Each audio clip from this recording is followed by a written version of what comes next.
In the beginning there was only darkness. The sky did not exist, nor did the ground, nor did the horizon. There was nothing but the void, and the void lived on for an eternity. And when it finally died, there was a spark and a blast of fire and energy, and the planets were born. Some were big, some were small. Some crackled and burned to a crisp, and others were flung far away from their origins and turned into spherical floes of ice in the abyss. Many forms of life emerged and died in this volatile time. A few of these life forms lasted long enough to gain sentience, a terrifyingly small few. The oldest form of sentient life called themselves Ki. The Ki were short, bow-legged quadrupeds who never made it past the Mesolithic age of technological development. Indeed, when the last Ki starved to death on his home planet, which was also named Ki, he was found with a bone knife in his belt and a makeshift animal skin wrapped around his shoulders.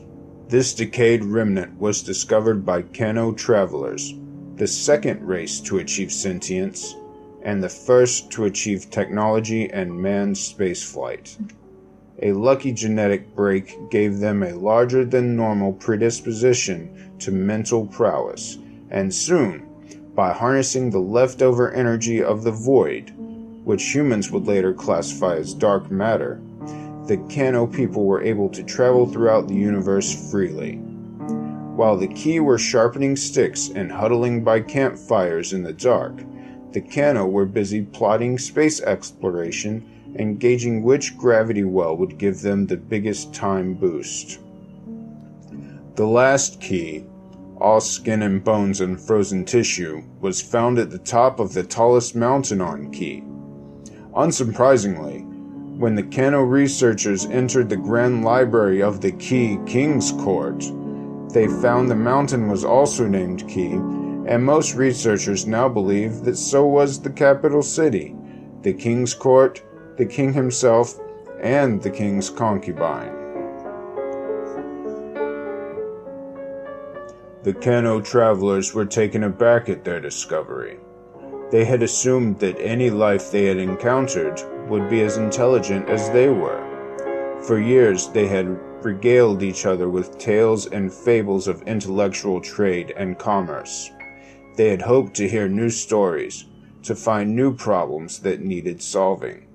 The Cano were desperate for something more, and instead they found a planet full of skeletons and ghosts.